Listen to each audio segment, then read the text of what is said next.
Is it actually safe to type your personal info into ChatGPT? There are a few things you should never share, and a couple you've probably never even thought about. In this video, I'm going to walk you through 8 things you should keep out of ChatGPT chats if you want to protect your privacy. The first one is simple, but critical. Passwords and login details. Here's what most people don't realize. When you type something into ChatGPT, your chats can be reviewed by ChatGPT engineers to improve their system. In addition, like any online service, there's always the risk of a breach. To be clear, companies like OpenAI, the makers of ChatGPT, take privacy and security very seriously, just like Gmail or any other major provider. But nothing online is ever 100% guaranteed. That's why you should never paste things like your Gmail login or your bank login or any kind of password into ChatGPT. You might be tempted, if you're locked out of an account, to ask ChatGPT to help you draft a reset request and think pasting in your actual login will make it easier. That would be like leaving your computer password on a sticky note stuck to your monitor. Anyone walking by can see it. The second thing you should never type into ChatGPT is just as important: credit card information and bank account details. Unlike a password you can reset, financial info can cause instant damage. Never type in things like your Visa number, your checking account details, or any kind of payment info. For example, if you're asking ChatGPT to help you draft a message to your bank about a refund or a fraudulent charge, and you thought adding your card number would help identify the actual account, you might inadvertently type that into ChatGPT. And that would be like shouting your ATM PIN across a crowded cafe. You might think no one's listening, but it only takes one person to hear it. The third thing you should never type into ChatGPT is government IDs, things like your social security number, your driver's license, or passport number. This information is the master key to your identity, and it can be used to open accounts, take out loans, even file fake tax returns. So never type in a prompt to ChatGPT like, "Fill out this form with my social security number."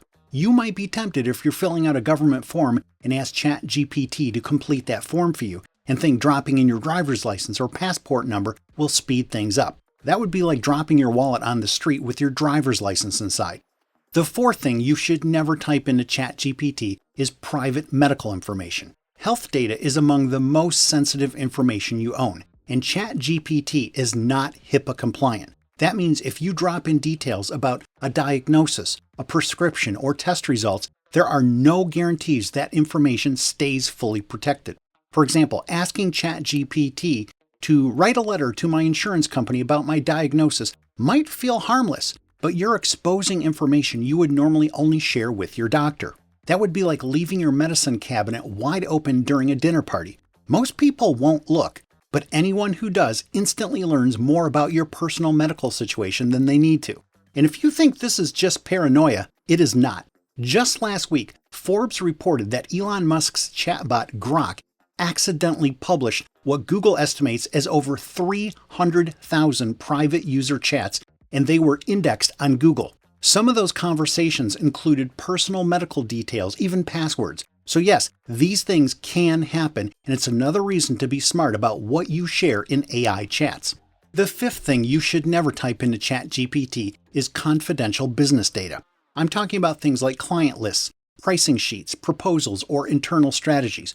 Once you paste that into a chat, you have no control over where it might be stored or how it could be used down the line.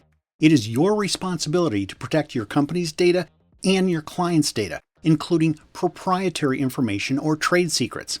Now, using ChatGPT to assist you in doing work for clients is fine. I do that all the time.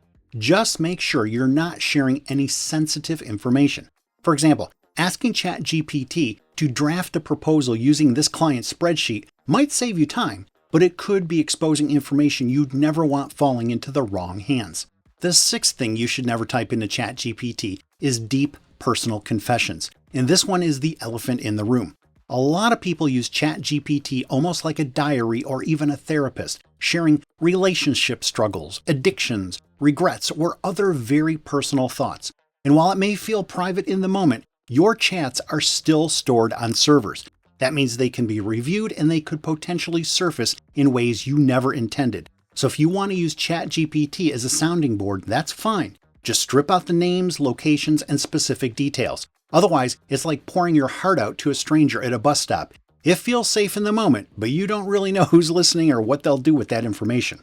The seventh thing you should never type into ChatGPT are the little breadcrumbs that map out your life. And by breadcrumbs, I mean the small, harmless sounding details where you go every Tuesday, the time of your kids' soccer practice, or even when you plan on being on vacation. On their own, these do not seem like a big deal, but when enough of them are put together, they can paint a very clear picture of your routines and locations. And that picture could be used in ways you'd never want. Think about it. If someone knew when you were traveling, they'd know when your house was empty.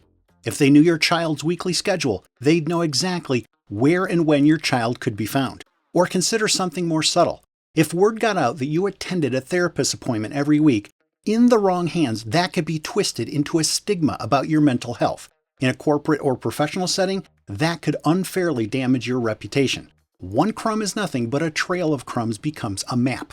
The eighth thing you should never type into ChatGPT is anything you have not carefully looked at, especially uploaded files or copy and paste prompts. Let's start with files. As AI gets more popular, you're going to see people sharing all kinds of templates and prompt packs in PDFs or Word docs. It might sound like, hey, just copy and paste this into ChatGPT to get this amazing result. The file might look harmless, but it can contain hidden instructions that ChatGPT will see and follow. It's like opening an email attachment that looks safe, but behind the scenes, it's doing something you did not expect. Most of the time, ChatGPT has safeguards in place to catch this stuff.